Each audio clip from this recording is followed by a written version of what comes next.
रात के बज रहे हैं 10 और हम आए हैं पोखरा के बहुत ही अच्छे रेस्टोरेंट में जिसका नाम है फ्रेश एलिमेंट्स।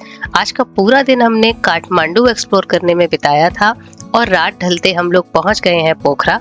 काठमांडू के सारे पॉइंट्स का एक्सपीरियंस मैंने डिटेल में मेरे लास्ट ब्लॉग्स में शेयर किया है।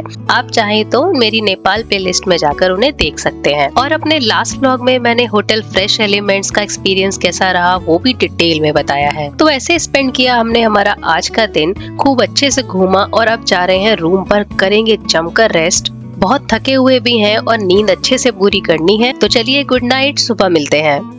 Hello everyone, good morning. तो सुबह के बज रहे हैं अभी 5 और हम लोग हो गए हैं रेडी। आज पोखरा में है हमारा पहला दिन, तो स्टार्ट करेंगे आज एक्सप्लोर करना पोखरा को। अभी फ़िलहाल हम जा रहे हैं सारंगकोट सनराइज़ पॉइंट, वो देखेंगे, वहाँ से एक्सप्लोर करेंगे। हमने टैक्सी कल ही बुक कर ली थी इसके लिए नहीं, स्पेसिफिकली आज के पूरे दिन के लिए, क्योंकि मैंने बताया यहाँ पे मौसम ठीक नहीं है। तो हमने जो स्कूटी हायर करने का प्लान था हमारा, वो हमने हटा दिया और उसकी जगह पर हमने टैक्सी ले ली, क्योंकि बारिश का कोई भरोसा नहीं, पता नहीं कब आ जाए, और हमारे साथ एक बेबी भी है।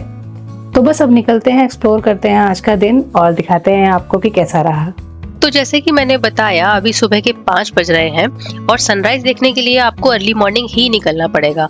आप थोड़ा सा भी लेट हो गए तो आप उसे मिस कर देंगे। वो तो अच्छा हुआ कि हमने टैक्सी पहले ही एडवांस में बुक कर रखी थी, जिससे हमें कोई दिक्कत नहीं हुई। अगर आपने मेरा लास्ट व्लॉग देखा है तो आपको पता होगा कि कल पोखरा एयरपोर्ट से अपने होटल तक हम लोग कितनी मुश्किल से आ पाए थे, क्योंकि बारिश हो रही थी और टैक्सी मिल नहीं पा रही थी। तो लास्ट में जिस टैक्सी ड्राइवर ने हमें पोखरा एयरपोर्ट से होटल छोड़ा था, हमने उन्हीं भैया से बात कर ली थी और उनकी टैक्सी को पूरे दिन की साइट सीइंग के लिए बुक कर लिया था। फेयर्स की अगर मैं बात करूं तो इनकी कार थी ऑल्टो, जिसके लिए इन्होंने पूरे दिन की साइट सीइंग के लिए 3500 रुपीज चार्ज किए थे। अब क्योंकि हमारा पहला पॉइंट सनराइज पॉइंट ही था, इसलिए हमने हमारा डे स्टार्ट करना था सुबह 5 बजे, लेकिन हमको 3 बजे हमारा डे रैप अप भी करना था, क्योंकि 4 बजे हमारी बस स्टैंड से काकरवत्ता के लिए बस थी। अब हमें जाना था नेपाल से भूटान। एनीवेज, ये सब मैं आपको डिटेल में दिखाती रहूंगी अपने इस व्लॉग में। फिलहाल हम पहुंच गए हैं सनराइज व्यू पॉइंट पे। ये है उसकी सीढ़ियां। अब हमें यहाँ से पैदल जाना है ऊपर। मेरे पूरे ट्रैवल एक्सपीरियंस में बस मुझे एक यही चीज बहुत खराब लगती है, क्योंकि कृष्णा की नींद कई बार तोड़नी पड़ती है और जब उसकी नींद अच्छे से पूरी नहीं होती तो वो पूरे दिन क्रैंकी बिहेव करता है। ये लगभग 150 सीढ़ियां हैं जो आपको चढ़नी है। इसे चढ़ने में लगभग 10 से 15 मिनट का समय लगेगा।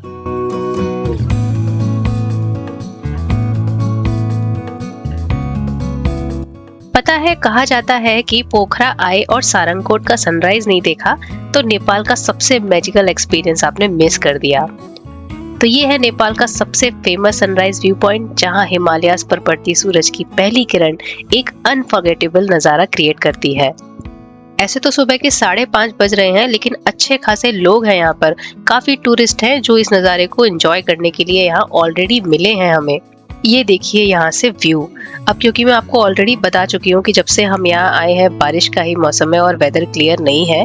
अदरवाइज क्लियर वेदर में यहाँ से Annapurna range, fish tail mountain, Dhaulagiri और मनसलू जैसे हिमालयन पीक्स का स्पेक्टेकुलर पैनोरामिक व्यू देखने को मिलता है। अब वेदर अच्छा नहीं है, जिसकी वजह से हमें सनराइज तो देखने को नहीं मिला, लेकिन मैं बता दूं आपको कि सुबह जैसे ही सूरज उगता है, उसकी पहली golden rays Annapurna Himalayan range पर पड़ती हैं। धीरे धीरे सफेद बर्फ से ढकी हुई पीक्स गोल्डन और ऑरेंज कलर में चमकने लगती हैं। ये बदलता हुआ रंग देखना ही सारंगकोट को दुनिया का सबसे बेस्ट सनराइज व्यू पॉइंट में से एक बनाता है। हमने यहाँ काफी देर वेट भी किया कि चलो सनराइज नहीं तो कम से कम सूरज देवता के दर्शन ही हो जाए। तो अभी तक बज गए थे सुबह के 5:30 से 6:30। हमने लगभग 1 घंटा वेट भी किया। सनराइज हो भी चुका था, लेकिन क्लाउड्स की वजह से हमें वो दिखाई ही नहीं दिया। फिर थोड़ी ही देर में कुछ ऐसा हुआ कि बादलों के बीच में से सूरज देवता प्रकट होने लगे।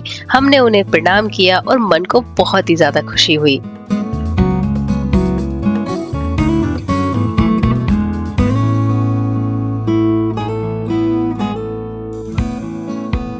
तो ये लीजिए, नॉर्मल सनराइज तो हमें देखने को नहीं मिला, लेकिन ये बादलों के पीछे से उगता हुआ सनराइज हमने जरूर देख लिया और हमें इसी का एक्सपीरियंस बहुत ही अच्छा लगा। तो बस सनराइज तो हम देख ही चुके थे, व्यू भी हमने यहाँ का अच्छे से एंजॉय किया। मतलब इस व्यू पॉइंट पे आके आप कभी निराश नहीं होंगे। अगर आपको सनराइज देखने को नहीं भी मिला है तो यहाँ से बहुत ही सुंदर ब्रेथ टेकिंग व्यूज देखने को मिलते हैं और प्रेमाइसेस भी बहुत बड़ा है। अब चलिए मैं आपको आगे चल के दिखाती हूँ कि इसके पूरे प्रेमाइसेस में और क्या क्या है। आपकी जानकारी के लिए बता दूं कि ये जो हमारा व्यू पॉइंट है ये मेन पोखरा सिटी से लगभग 11 किलोमीटर दूर डिस्टेंस पर है और करीब 1600 मीटर की ऊंचाई पर बना हुआ है। यहाँ पर आप देख सकते हो बना हुआ है यज्ञ करने की जगह, मतलब हवन करने की जगह। ये पूरा एक सेक्शन डेडिकेटेडली इसके लिए बनाया हुआ है। उसके बाद बहुत ही सफाई से लीनियरली लगे हुए हैं ये सारे शिवलिंग। यहाँ से स्टार्ट होते हैं और जहाँ पे ये बाउंड्री खत्म होती है वहां तक ये शिवलिंग लगे हुए हैं।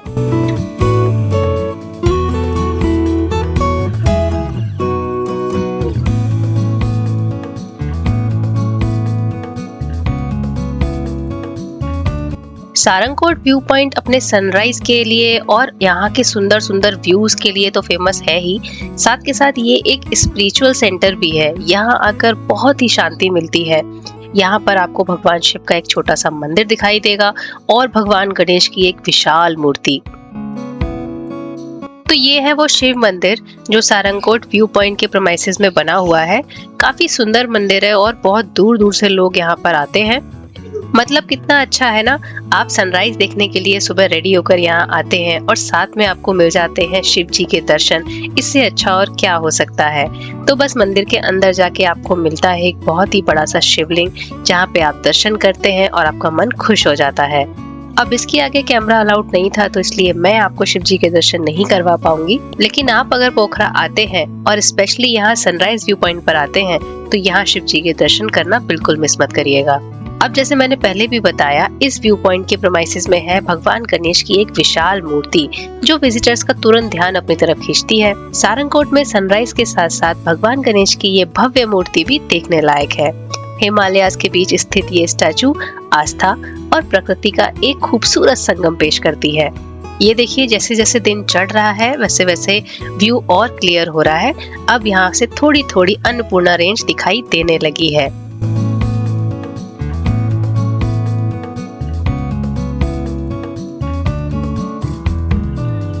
हाँ जी, तो मैं आ गई हूँ सारंगकोट सनराइज व्यू पॉइंट पे।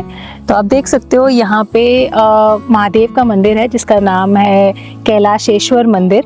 कैलाशेश्वर महादेव मंदिर काफ़ी प्राचीन मंदिर है और अंदर वीडियोग्राफी अलाउड नहीं है, मतलब कैमरा अलाउड नहीं है, तो मैं अंदर का आपको शिवलिंग के दर्शन नहीं करा सकती। पर काफ़ी बड़े शिवलिंग हैं और बहुत अच्छे दर्शन हुए और कोई चार्जेस नहीं है यहाँ पर, एकदम फ्री ऑफ कॉस्ट है।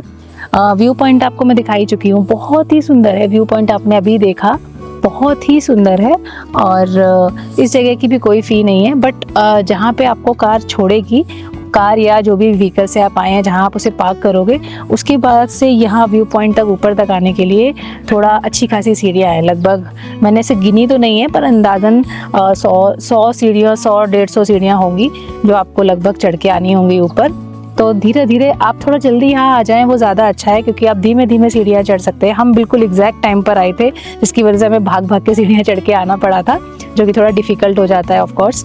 तो बस इस बात का ध्यान रखें। बाकी व्यू पॉइंट यहाँ बहुत अच्छा है।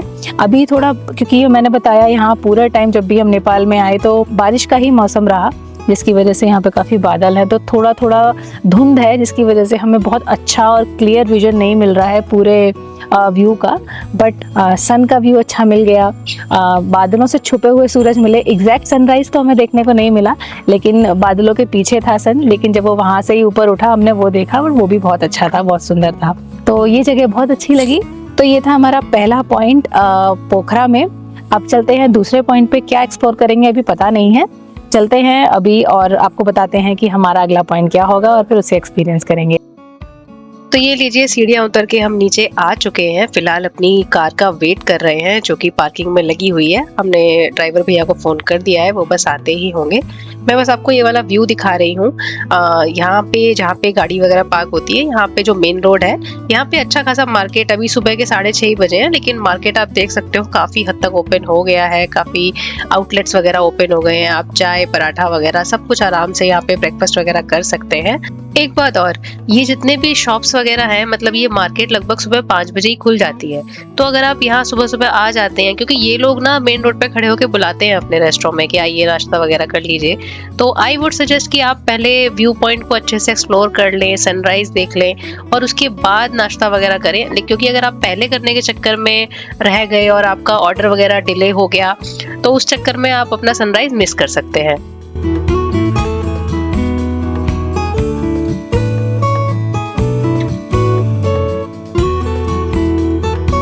तो अब हम आ गए हैं हमारे अगले पॉइंट पर, जिसका नाम है विंध्यवासिनी टेम्पल। जैसे कि आप देख सकते हो, मंदिर तो पहाड़ी के ऊपर है, लेकिन एक छोटा सा ऑफिस नीचे बना रखा है और लिफ्ट से हम लोग ऊपर तक जाएंगे। लिफ्ट के अलावा आप इस नॉर्मल स्टेयर से भी जा सकते हैं, लेकिन लिफ्ट आई थिंक चार्जेबल होगी, अंदर चल के पता करते हैं। तो एज आई सेड, हमने टिकट ले लिए हैं। हमें यहाँ पर 100 NPR देने पड़े पर हेड एलिवेटर यूज करने के लिए। तो अगर आप लिफ्ट यूज नहीं करेंगे तो आप फ्री में जा सकते, लेकिन अगर आपको लिफ्ट से ऊपर तक पहुंचना है तो आपको 100 NPR का टिकट लेना पड़ेगा और फिर आप विंध्यवासिनी टेम्पल जा सकते हैं।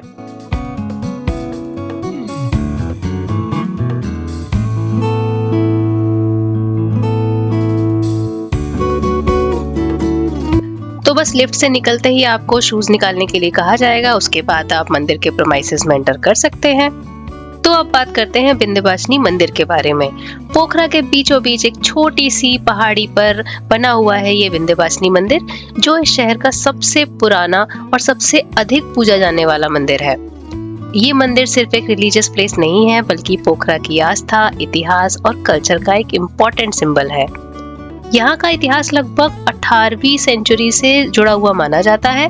माना जाता है कि यहाँ स्थापित देवी विंध्यवासिनी की मूर्ति भारत के विंध्याचल क्षेत्र से लाई गई है। इसी वजह से इस मंदिर का नाम विंध्यवासिनी टेम्पल पड़ा।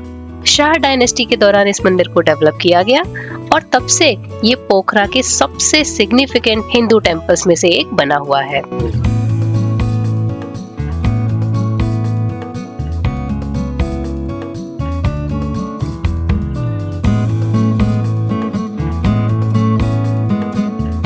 ये मंदिर माँ विंध्यवासिनी को समर्पित है, जिन्हें माँ दुर्गा या भगवती का एक रूप माना जाता है। लोकल डिवोटीज माँ को शक्ति, समृद्धि और सुरक्षा की देवी मानते हैं। रोज हजारों श्रद्धालु यहाँ दर्शन और पूजा के लिए आते हैं। जैसे कि मैंने पहले भी बताया, मंदिर की कोई एंट्री फीस तो नहीं है, लेकिन डोनेशंस वगैरह अलाउड है। आप अगर चाहें तो दान पात्र में डोनेशंस वगैरह कर सकते हैं। बाकी नॉर्मली आपको लाइन में खड़ा होना पड़ेगा और अपनी बारी का वेट करना पड़ेगा और 1 by 1 ऐसे आप दर्शन कर सकते हैं।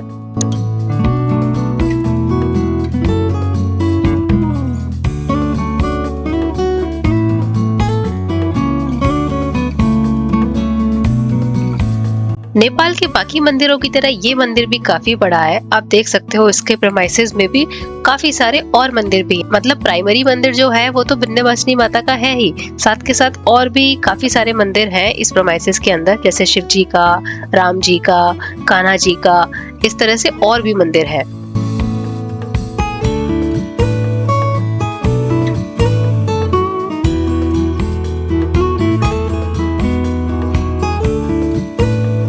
तो फिलहाल मैं जा रही हूँ शिव जी के मंदिर में, वहाँ के दर्शन करती हूँ। देखते हैं अगर कैमरा अलाउड होगा तो आपको भी दर्शन करवा देती हूँ।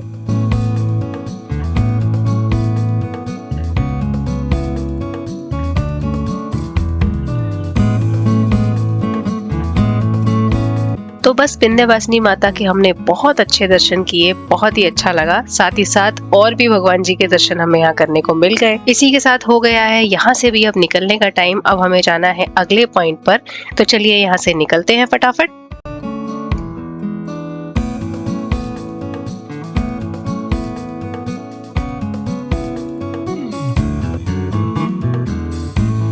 तो बस थोड़ी ही देर में आ गए हैं हम हमारे अगले पॉइंट पर, जिसका नाम है सेती रिवर गॉर्ज, जिसे यहाँ के लोकलाइट्स दूध गंगा के नाम से भी पुकारते हैं।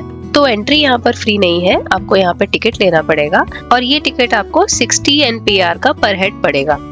अब चलिए आगे चलते हैं और इसे एक्सप्लोर करते हैं।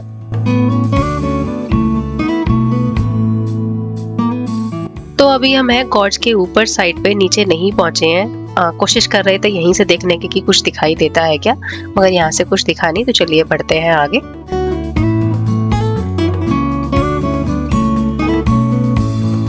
तो ये देखिए, ये है ओपनिंग जहाँ से सेतु रिवर बह रही है। पानी कहाँ से आ रहा है ये नहीं पता, लेकिन यहीं से ये है इनका एंट्रेंस पॉइंट जहाँ से सेती रिवर बह रही है। सेती रिवर का नाम नेपाली शब्द सेती से आया है, जिसका मतलब होता है व्हाइट। ये नाम इसलिए पड़ा क्योंकि ग्लेशियर से आने वाला पानी लाइमस्टोन और मिनरल्स की वजह से दूध या सफेद दिखाई देता है, इसीलिए इसको दूध गंगा भी कहा जाता है। ये नदी अन्नपूर्णा हिमालय के ग्लेशियर से निकलती है और पोखरा वैली से होकर बहती है।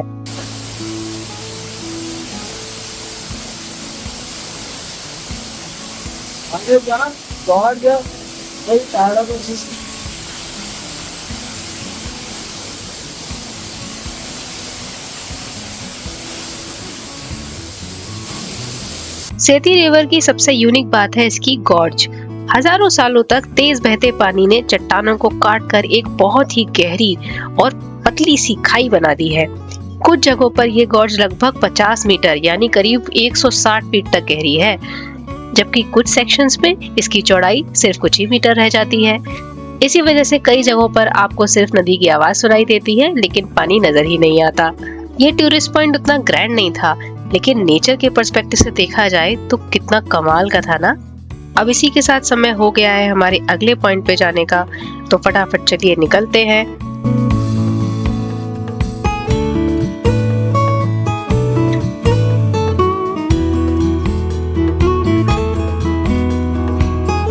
तो अब हम आ गए हैं हमारे अगले डेस्टिनेशन पे, जिसका नाम है पुमदीकोट महादेव मंदिर।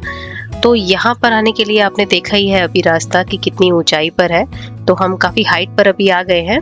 हमारे जो ड्राइवर भैया हैं उन्होंने गाड़ी नीचे पार्क कर दी है। अब उसके ऊपर गाड़ी नहीं आ सकती, हमें पैदल जाना होगा ऊपर तक, तो कार पार्क करके हम लोग अब पैदल ऊपर जा रहे हैं।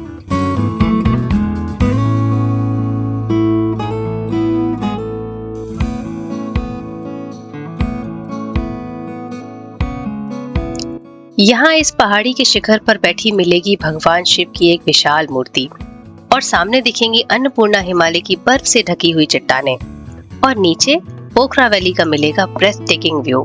यही है हमारा पुमदीकोट महादेव टेम्पल।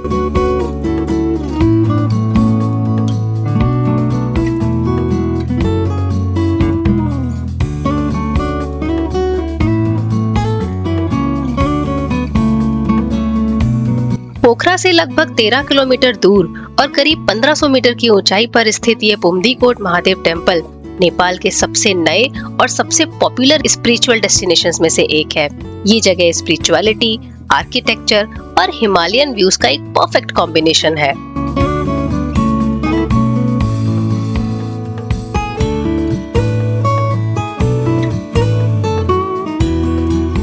आप देख सकते हो इस मंदिर का प्रेमाइसेस भी काफी बड़ा है और काफी टूरिस्ट यहाँ ऑलरेडी आए हुए हैं। अभी सुबह के 9 बज रहे हैं, लेकिन यहाँ पर अच्छी खासी चहल पहल है।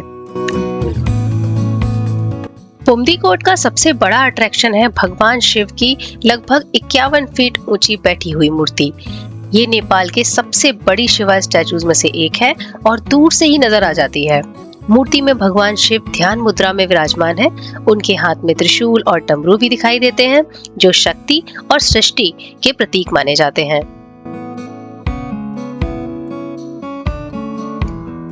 इस मंदिर में एक और खास बात है, यहाँ स्थापित है 108 शिवलिंग। ये सभी शिवलिंग मेन स्टैचू के आसपास एक सर्कुलर पाथवे पर बनाए गए हैं। कई डिवोटीज इनके चारों तरफ परिक्रमा करते हुए प्रार्थना करते हैं। हिंदू धर्म में 108 संख्या को बहुत पवित्र माना जाता है और इसका संबंध स्पिरिचुअलिटी और मेडिटेशन से सीधा जुड़ता है।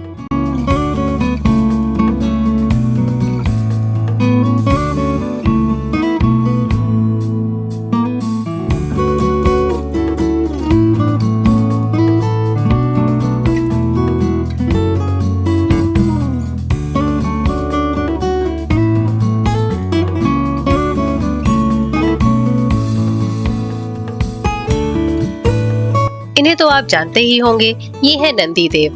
महादेव के सामने विराजमान नंदी देव सिर्फ उनके वाहन नहीं, बल्कि भक्ति, निष्ठा और समर्पण के प्रतीक माने जाते हैं। आज भी लाखों भक्त अपनी प्रार्थना नंदी के कान में कहकर महादेव का आशीर्वाद मांगते हैं। शिव जी की मेन स्टैचू के अलावा यहाँ एक सुंदर महादेव टेम्पल भी है। यहाँ भी दर्शन जरूर करें। अब चलिए चलते हैं ऊपर और महादेव को नजदीक से देखते हैं।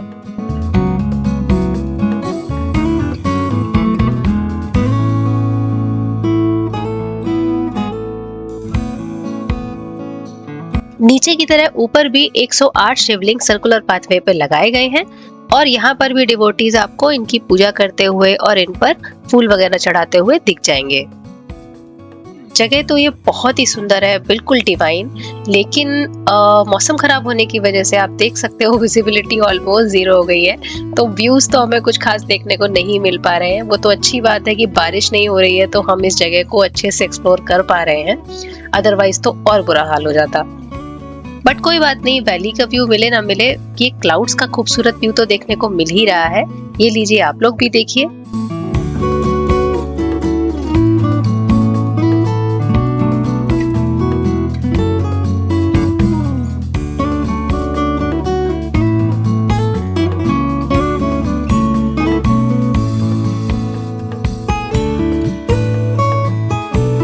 अब बस दर्शन तो अच्छे से कर लिए, अब बस यहाँ से निकलना है। सुबह के बज गए हैं 10 और अब भूख भी लग पड़ी है। पहले थोड़ा बहुत कुछ खा लेते हैं, उसके बाद बढ़ेंगे आगे। सामने छन रही थी गर्मा गर्म पूड़ियाँ, तो हमने वही ऑर्डर कर दी और साथ में लिए आलू का एक पराठा।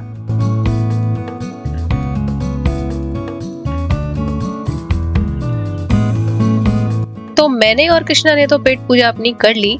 इन लोगों ने अभी कुछ भी ऑर्डर नहीं किया था क्योंकि इन्हें कुछ लोकल ट्राई करना था आगे जाके।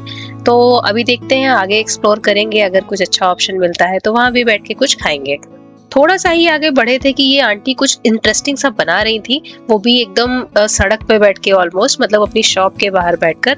बहुत ही इंटरेस्टिंग लग रहा था। काफी फॉरेनर्स भी इनकी शॉप पर थे जो इस चीज को ट्राई कर रहे थे, तो हम भी आ गए। हमने सोचा व्हाई टू मिस दैट, तो बस इसी का तो हम वेट कर रहे थे, किसी लोकल क्विजीन का। तो चलिए अब बस इनके रेस्टोरेंट में अंदर चल के बैठते हैं और इस चीज को ट्राई करते हैं।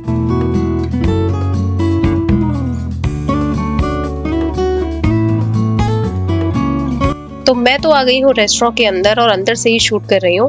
अब देख रहे हैं भीड़ बाहर, ऑलमोस्ट सबकी नजर आंटी के इस डिश पर ही है। तो ये लीजिए, ये डिश आ गई है हमारी टेबल पर। इस डिश को बोला जाता है सेल रोटी और इसे चटनी के साथ सर्व किया जाता है। साथ में ही हमने लिए थे फ्राइड राइस, जो कि सच में बहुत ज्यादा टेस्टी थे। इसे खा के एकदम मन खुश हो गया। मैं तो इस डिश को हमारे यहाँ जो पुए वगैरह बनते हैं वैसा समझ रही थी, लेकिन जब इसे चटनी के साथ सर्व किया गया तो मुझे बहुत अजीब सा लगा। लेकिन जब एक्चुअल में इसको टेस्ट किया तो it was actually testing good. उसके बाद मैंने ट्राई किए फ्राइड राइस, वो भी बहुत ज्यादा टेस्टी थे। उसे खाकर भी एकदम मन खुश हो गया था। तो आज के ब्लॉग में बस इतना ही। अभी हमने पूरा पोखरा एक्सप्लोर नहीं किया है, बाकी के पॉइंट्स मैं अपने अगले ब्लॉग में कवर करूंगी। आज के ब्लॉग में हमने नेपाल के 4 मेन पॉइंट्स कवर किए, बाकी के पॉइंट्स डिटेल में अपने नेक्स्ट ब्लॉग में आप सबके साथ शेयर करूंगी। तब तक आप बने रहिए मेरे साथ। मैं मिलती हूँ आपसे नेक्स्ट वीडियो में। तब तक के लिए बाय बाय, हैप्पी ट्रैवलिंग।